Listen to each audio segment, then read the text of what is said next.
Përshëndetje, jemi sot për të kërkuar gjithë përqendrimin e vëmendjes së gjithë klasës politike, por jo vetëm, për të dhënë fakt mbështetjen maksimale që i duhet praktikisht është e nevojshme për ato gjëra që kërkoi guvernatori i Bankës së Shqipërisë dje. Praktikisht është një paketë shumë e rëndësishme, e cila në fakt ndihmon gjithë sistemin bankar për të çliruar sa më shumë potenciale dhe energji nëpërmjet kreditdhënies,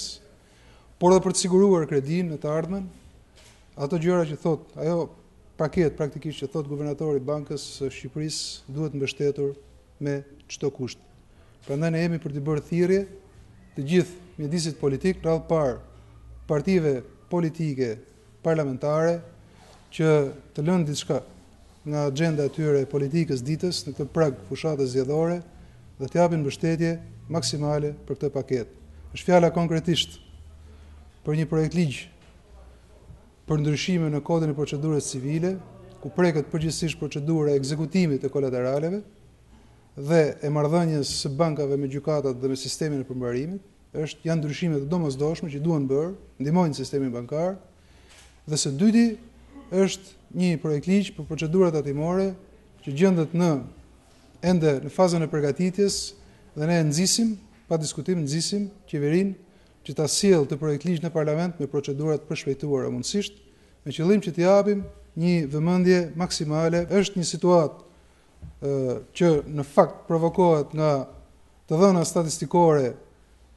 delikate, por ndërhyrja kërkohet të jetë energjike. Dhe nga ky pikpamje,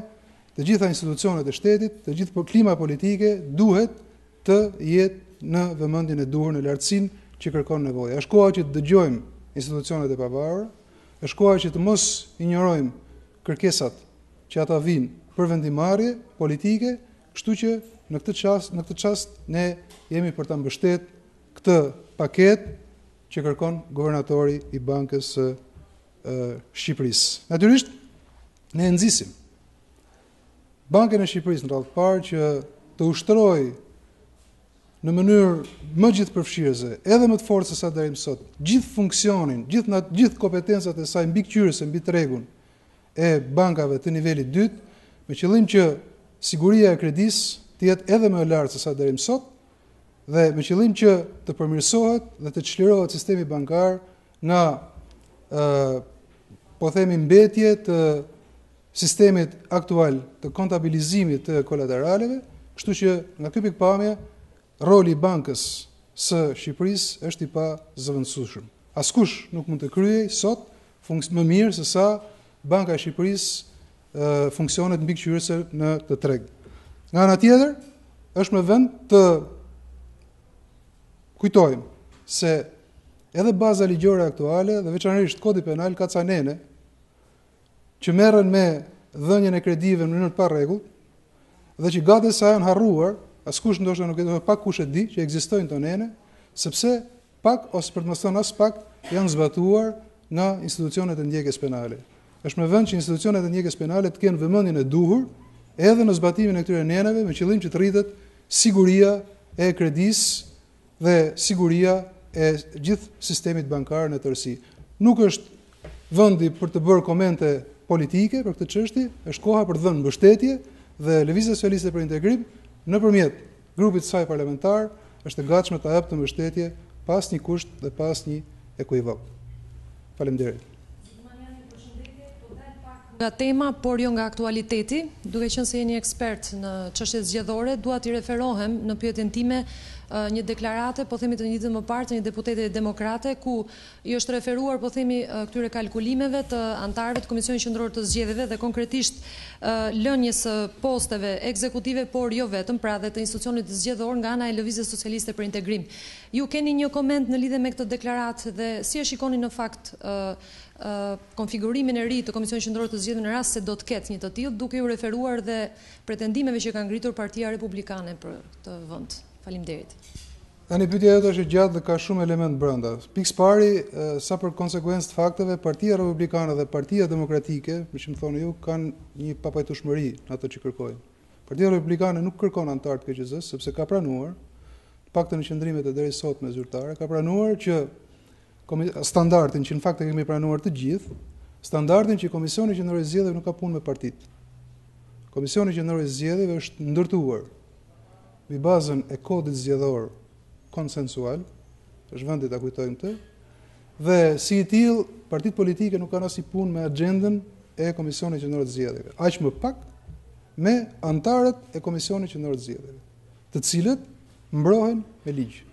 Antarët e Komisionit Qendror të Zgjedhjeve janë emëruar në bazë të kodit zgjedhor dhe shkarkohen në qoftë se nuk kryejnë detyrën apo ka një listë me arsye që janë në nenin 18 të kodit zgjedhor,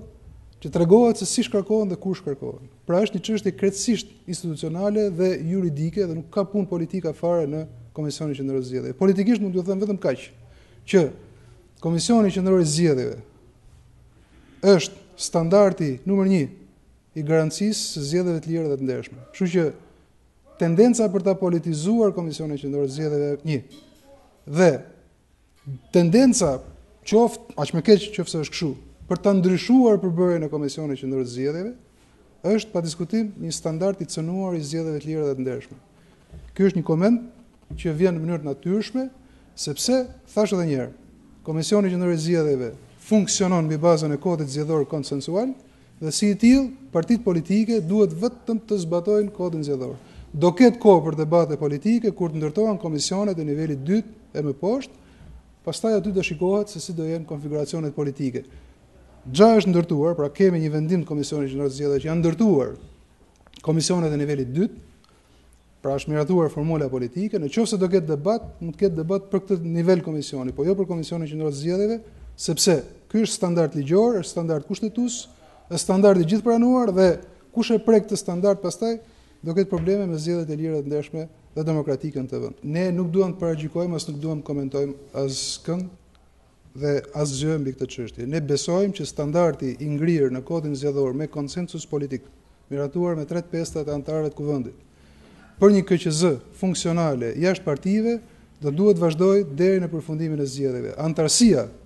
e Komisionit Qendror të Zgjedhjeve fillon dhe diskutohet sipas këtij kodi në tetor të vitit 2015. Deri atëherë kemi kohë. Faleminderit.